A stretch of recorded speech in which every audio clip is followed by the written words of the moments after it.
Hey, welcome to SpaceX Daily, episode 37. It's July 19th, 2026, and I'm Patrick in Vancouver.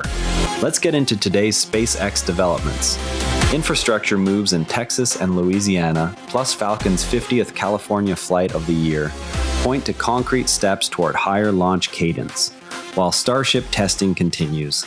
SpaceX stood down from the planned 13th integrated flight test of Starship after an engine-related condition surfaced during the terminal count. The abort came after the vehicle had completed full pre-flight sequencing and remained secured on the pad at the South Texas site. Teams identified the issue in the final seconds before liftoff and immediately began data review. The attempt has been rescheduled for July 20 with the same test objectives, while root cause work on the engine anomaly proceeds. In a separate operation, the same day, a Falcon mission successfully delivered satellites for the Space Development Agency, illustrating ongoing separation between the two programs. SpaceX stood down from Starship's 13th flight test after pre-launch checks at the South Texas site.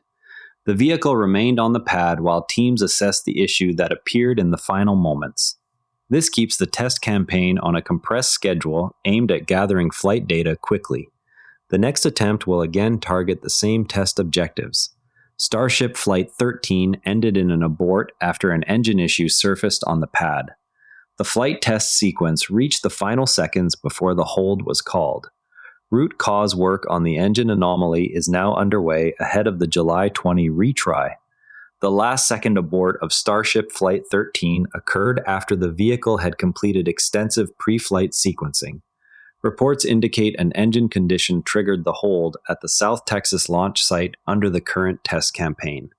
The outcome is being reviewed against the program's rapid iteration targets. Follow-up data from the July 20 attempt will clarify whether hardware margins align with the planned flight rate. The Starship test flight was aborted at the final moment before liftoff. Teams identified an engine-related condition during the terminal count. The vehicle stayed secured on the pad while data review began. The abort occurred after all prior ground operations had completed successfully. A new target date of July 20 was set following the scrub. One thing worth watching is whether the July 20 retry confirms engine health margins that align with the program's rapid iteration targets. Reports note the vehicle completed extensive pre-flight checks yet still encountered the hold, highlighting the tension between aggressive flight test goals and demonstrated engine-out tolerance ahead of crewed missions. Resolving the root cause and confirming hardware performance on the next attempt will show whether the test campaign can sustain its intended pace. While teams diagnose the engine issue on the pad, longer-term infrastructure work is already underway to remove other cadence bottlenecks. SpaceX is constructing a 13-kilometer pipeline in Texas dedicated to supplying propellant directly to Starbase. The dedicated line will replace truck deliveries and targets higher flight rates by moving fuel through a single, always-ready conduit. The project runs alongside ongoing Gigabay production ramp work and will be watched for operational status ahead of the next integrated flight tests. Observers on X noted the rapid rescheduling to July 20 and discussed how quickly teams can close out the engine anomaly review, while several accounts highlighted the parallel SDA mission success as evidence of operational separation. The same system's logic behind the Texas pipeline also drives plans for a second coastal launch site. A proposal calls for the Louisiana site to serve as the primary Starship launch location starting in 2028. The facility would complement Texas operations and support higher cadence once orbital refueling and booster catch milestones are demonstrated. Shifting primary flights eastward would reduce pressure on the South Texas environmental and regulatory envelope. Construction timelines and FAA licensing remain the next gating items, and community members tracking infrastructure updates pointed to the Louisiana proposal as a long-term complement to Texas operations once permitting advances. While new sites are planned, existing Falcon operations continue to deliver the reuse data Starship will need. SpaceX is preparing its 50th Falcon launch of 2026 from Vandenberg Space Force Base in California. The mission continues the site's record cadence using reused boosters and fairings. Each California flight adds data on booster life limits and rapid pad recycling. The milestone underscores Falcon 9's role in maintaining launch access while Starship development proceeds. Viewers in the region can track live coverage through standard public streams. Arizona residents can view the upcoming Falcon launch from Vandenberg via public webcasts and select ground spots. The flight adds to the year's California total and demonstrates continued reuse of first-stage hardware. Clear weather windows are required for visual sightings from the state. The event provides another data point on Falcon turnaround intervals between coastal missions. From an engineering standpoint, the 13-kilometer Texas pipeline under construction for Starbase propellant delivery illustrates a classic systems-level trade-off between logistics overhead and launch cadence. Trucking liquid oxygen and methane to the pad consumes driver hours, vehicle cycles, and buffer storage that grows linearly with flight rate. A fixed pipeline collapses that variable cost to the marginal energy of pumping and removes the throughput limit imposed by discrete transport assets and the time required to pressurize and verify each truckload. Once the line is online, the effective idiot index of ground support drops because the same propellant mass moves through a single conduit rather than repeated discrete handoffs.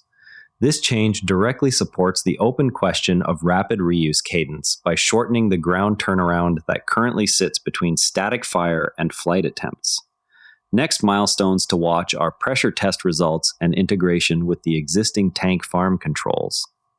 The same infrastructure logic applies at the proposed Louisiana site. A dedicated coastal pad removes the need to share South Texas airspace and regulatory windows, allowing independent flight rate growth once the first orbital refueling demonstrations succeed. Shifting primary operations eastward also changes the heat shield recovery geometry and downrange landing zones, which in turn affects booster catch timing and tower arm loading profiles. The engineering decision therefore trades near-term construction cost for long-term parallelism across two geographically separated sites. Listeners following launch infrastructure will see the first measurable effect when Louisiana permitting filings appear, and when the Texas pipeline begins its own pressure test campaign later this year. Falcon operations at Vandenberg continue to supply the data that validates reuse assumptions Starship will later need at scale. Each of the 50 California flights this year recycles the same booster hardware through multiple missions, directly measuring the life limit of engines, tanks, and grid fins under coastal launch conditions. That accumulated flight history reduces uncertainty in the Starship reuse model by providing a real-world baseline for thermal cycling, propellant loading speed, and pad turnaround intervals. The 50th mission therefore functions as both an operational milestone and a calibration point for the larger architecture still under development in Texas. Visual observers in Arizona shared ground spot recommendations for the upcoming Vandenberg flight and confirmed clear weather forecasts for potential sightings. Discussions also covered the 13-kilometer pipeline's potential impact on truck logistics once it enters service at Starbase. On the AI front, OpenAI has promoted former ex-AI engineer Uday Ruddaraju to CTO of Compute, moving a key figure with experience scaling large training clusters into a senior role at a direct competitor. The appointment underscores the tight talent market for high-powered data center architecture and the cross-pollination between xAI's Colossus builds and other frontier labs.